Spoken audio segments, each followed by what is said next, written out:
Hello. Oh, Can you hear me? I can.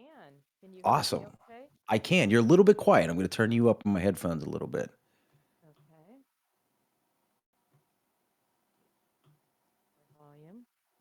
A little bit better. A little bit better. How's this? It's awesome. Great. Got a we got a bunch of people coming up. Get everything I need up here. I got a little bit of music to go in the background for us.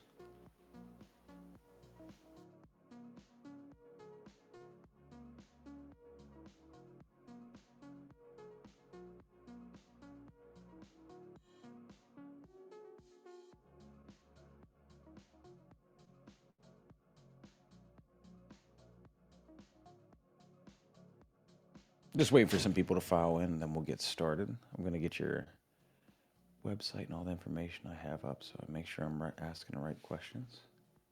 How's everybody doing today? Everyone's in California, right? Everyone's in California. Sunny San Diego, actually. Not too bad. Weather's pretty nice today, huh? We're in San Diego. The weather is always nice. Every once in a while, it's not it's always nice. You're right. Yeah. I mean, even if we have rain and the news screams out Storm Watch 2022, it's really just drizzle compared to the rest of the country. So we're Yeah, good. I'm up in LA and I noticed the same thing because I'm not from here. I'm from the East Coast, so I remember rain, rain, rain, rain, rain, and then out here they make a big deal about a whole little bit of rain, don't they? Oh, yeah. I mean, literally, if it sprinkles, that's on the news all day long.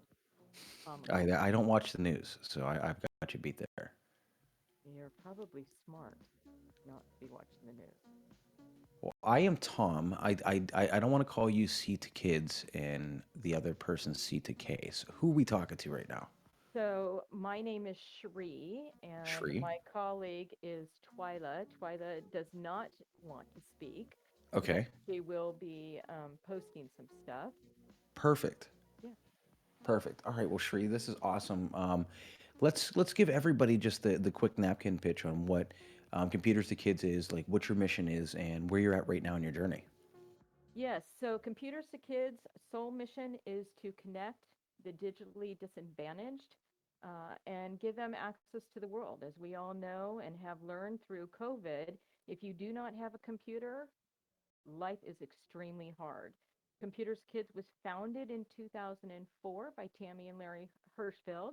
At that time, we were doing about 350 computers a year, and that's 350 computers that were donated to us, refurbished, and put back out into the community.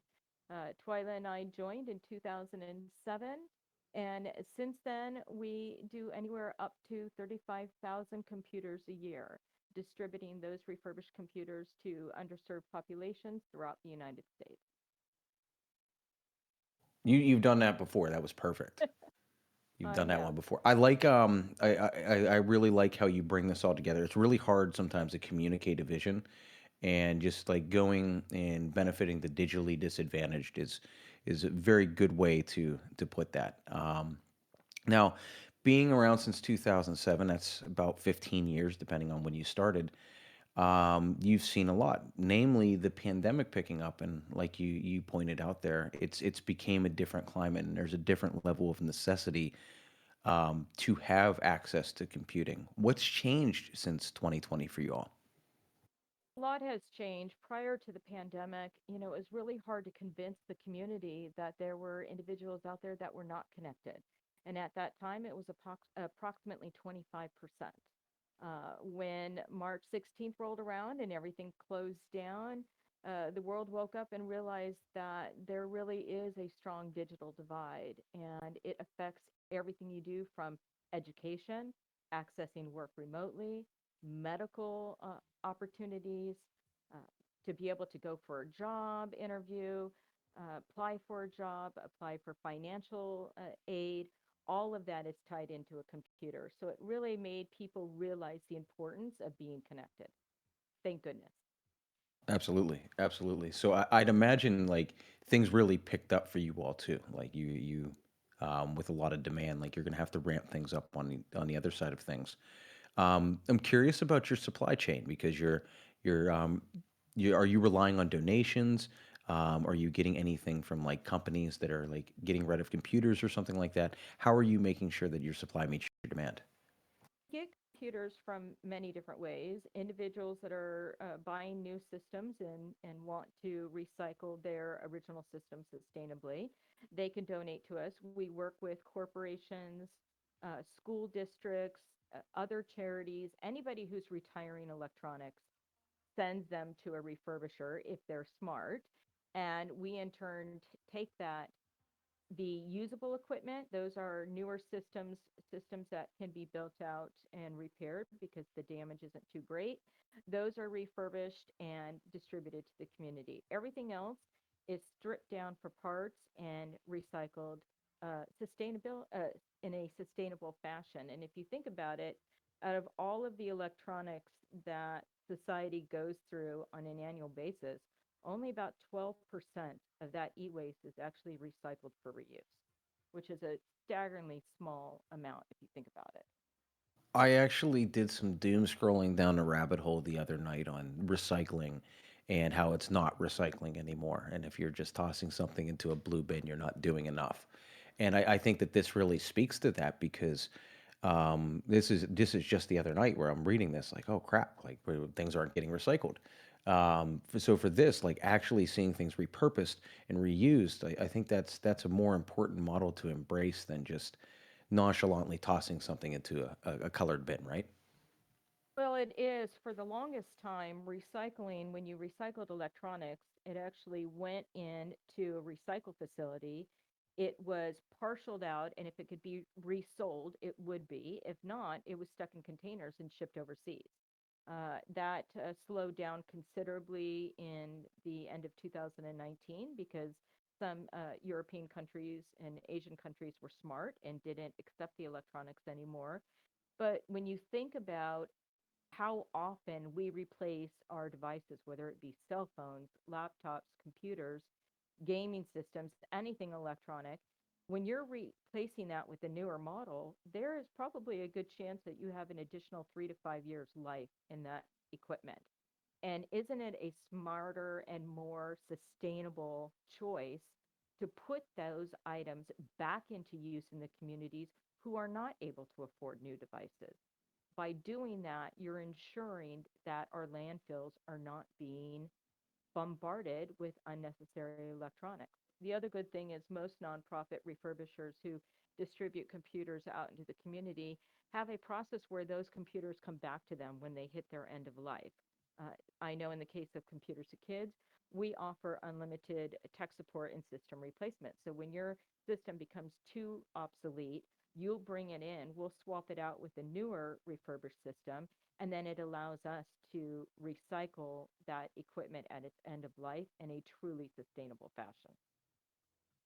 Now, is computers to kids actually? Are you actually doing the whole process from end to end? So getting computers in, refurbishing them on your own, or is that outsourced in any way?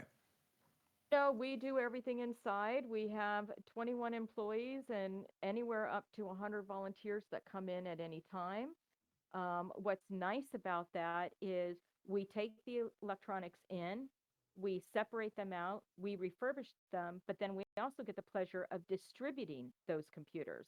And that is through a couple different sources. We can either work with schools to transfer those systems to the individuals on campuses. We'll work with nonprofits to be able to uh, provide distributions to their clientele. You name it, we'll work with just about anybody in the community. Awesome, and that's my next question is like how do you sign up? Like how like what's the easiest way for somebody, and what are the qualifications that somebody needs to be able to, I guess, get your services? Yes, so it's really easy. We have several different modes of applying. The first one would be an individual can apply directly through us on our website through their mobile phone. They can also talk to their schools and apply for a computer through their schools. So we're distributing to individuals that are low income. These are persons that meet federal standards for low income. And right now, 98.3% of our families meet the extreme poverty level, right? And this is really important because it's letting you know that the people that we're serving are the people who need it most. Now, another wonderful way to distribute computers, and this is really something that came up as a result of COVID. C2K created a mobile app that is launching this quarter where anyone with a cell phone can download our app, apply for a computer, request tech support, see the systems that they have, interact with us, and they don't need a computers to kids in their community. They can get it, and we will ship it to them anywhere in the United States. How do okay, two questions off of that one. Let me write these down. Everything you come up with, I get more questions. Um, okay, so give me some numbers. There's a lot of people here that are super numbers oriented. How many computers are you bringing in? How many are getting out to families? How many computers the kid, I guess, like citywide organiz just give me some good numbers. Let's hear what you got. So I'm going to give you some general numbers in the community, and I'm going to tell you how great C2K is. And when I say great, it really is contingent on the team that we have, the refurbishers and volunteers. So an average refurbisher that is distributing refurbished computers to low-income families in the United States will do anywhere between 1 and 3,000 computers a year. There's a few nonprofit refurbishers that are doing anywhere between 10 and 15,000. C2K is doing up to 35,000. And just in the last 2 years with COVID, we distributed over 55,000 computers to low income families. Now, that could not be done without my team, right? Because I've got great refurbishers that are committed and passionate about getting systems out. And we were fortunate enough to enter into COVID with a surplus of about 20,000 systems that had just been donated to us by a corporation. But we're constantly looking for computers. I mean, it's just necessary. Now, I did see an interesting question, and I'm so glad it was asked about the proportion of the budget that goes in administrative and advertising. What we like to call classes. This is fundraising, management, and program related. An average nonprofit, a good nonprofit, is at 20%. If you look at your larger nonprofits like Red Cross and breast cancer, they're at 40% overhead. C2K maintains a 3.71% combined fundraising and in management. We really do take pride ensuring that all of the money that is donated to the best of our ability goes directly into the refurbishing and distribution of computers. And we do that because we know for a donor to give a dollar to a organization, you want to know that the maximum amount of that dollar is going back into the program, and we pride ourselves on that. Well, we are not talking dollars here. We're talking cryptocurrencies, which means like you are Well, aware of it to an extent, and you got hooked up ye with the giving block somehow. yeah. How did that all work out? Like what finally what made you decide like okay, I want to jump into this? Well, technology is constantly changing, and so is the financial market. And I was fortunate enough to have a couple of my volunteers talk endlessly about cryptocurrency to me. And I admit that I'm a novice in this area, certainly don't know enough to be able to dabble in myself. But I was told that it would be a shame on me if I didn't open up computers to kids and enable the crypto community to donate because it's a very generous uh, base, right? I mean, obviously, if you look at what you're doing with the AMAs and the fact that you're wanting to give back a portion of your earnings directly to a charity and make an impact, it's important to hear your voices and make sure that we're representing you in the charitable field. I think that's awesome. I think that's great, and it does make sense. I mean, you're a tech based org, so getting with the most technologically advanced way to the benefit the people that you're trying to benefit makes sense. For us, we have $100,000 in a currency called USDC. It's a stable coin. It just stays exactly where it is. So we don't have to worry about prices going up and down. We just locked it in. Now, what would that do for an organization of your size?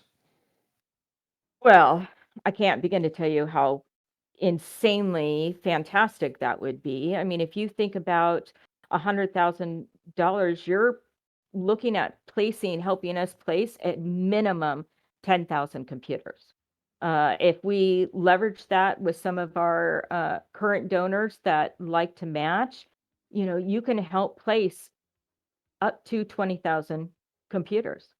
And think about the impact that would have on those individuals who have been struggling to be able to complete their work, their schooling, access to resources in the community. I mean, you can truly change the life of an entire household, not just the student or the adult, but everyone in the home.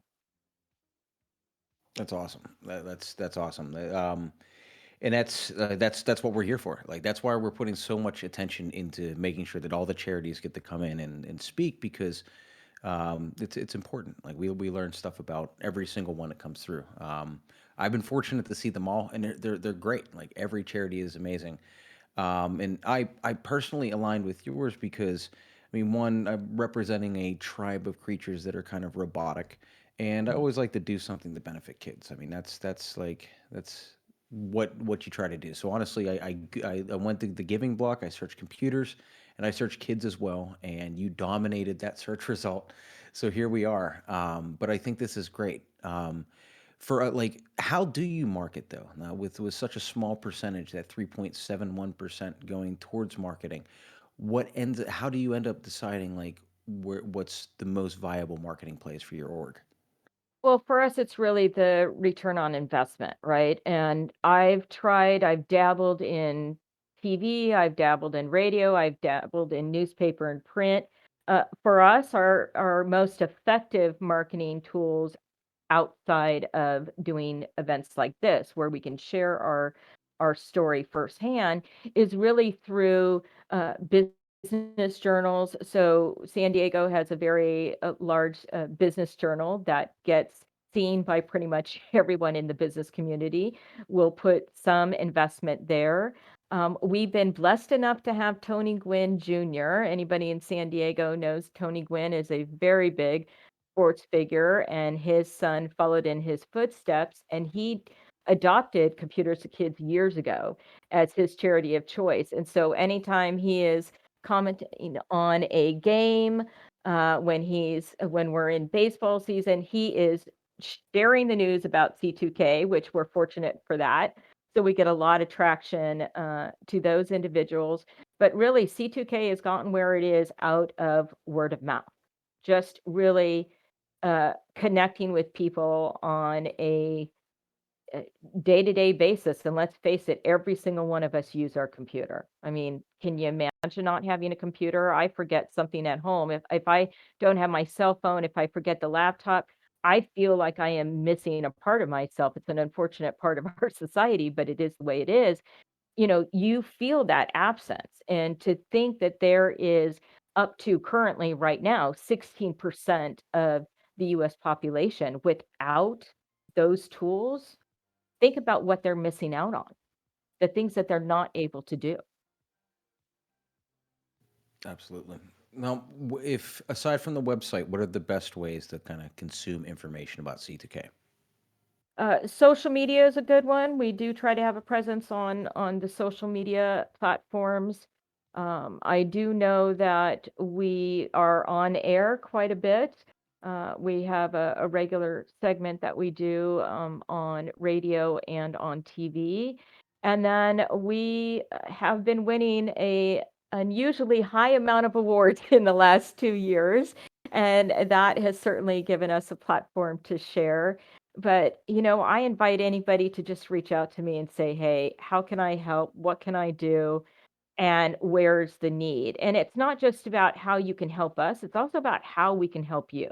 I mean, Computers and Kids is in a unique position where we address education, we address STEM, we address technology, but we also address recycling and the environment.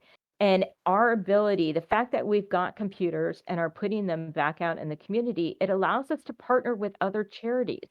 So if there are nonprofits that are important to you, that you care about, that are really supporting the disadvantaged populations, right? The disenfranchised, let us know. We'd love to partner with them and be able to get computers out to those constituents because we think truly in collaborating with each other is how we're going to make the biggest impact.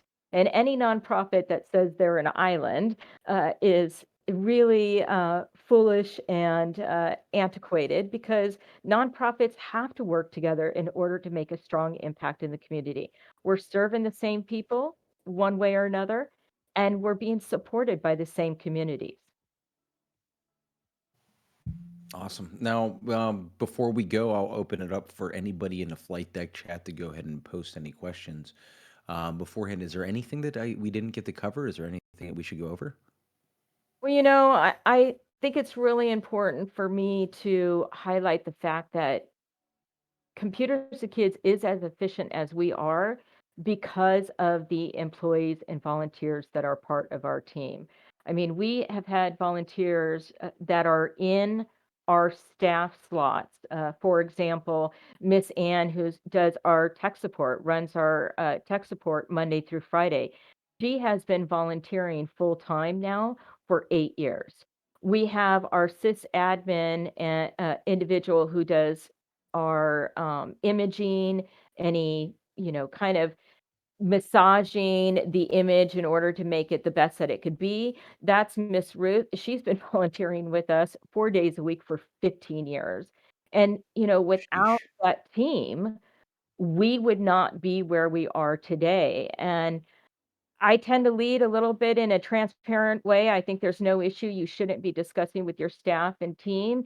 And I have been truly blessed to have a group of people who give of their knowledge, share of their talent, and are as passionate about what we do as I am and as Twyla is.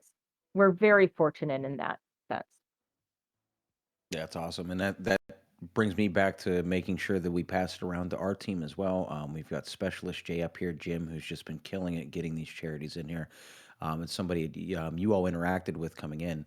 Mhm. Jim is talking to charities all over the world, getting them onboarded to Discord, which, as you all seen, is either going to be easy or difficult depending on which demographic you're in, and just been the patient servant for anybody coming through here. So shout outs to Jim, shout outs to our whole team. A lot of them are down there. We've got Draftbeard, Arcade Logic, Lex, our whole team. Like we really have put a lot into getting these out here for everybody. But I just want to make sure that everybody. Oh, I got a call coming in. Want to make sure that everybody gets a quick shout out there. But yeah, I really like Computers to Kids. I like just this cause. This is cool. When growing up, like I first got into computers because my pap had a bunch of Packard Bells sitting around, and I remember not able to being able to get on his, but he allowed me to take like three or four and Frankenstein them together, and I had my own computer.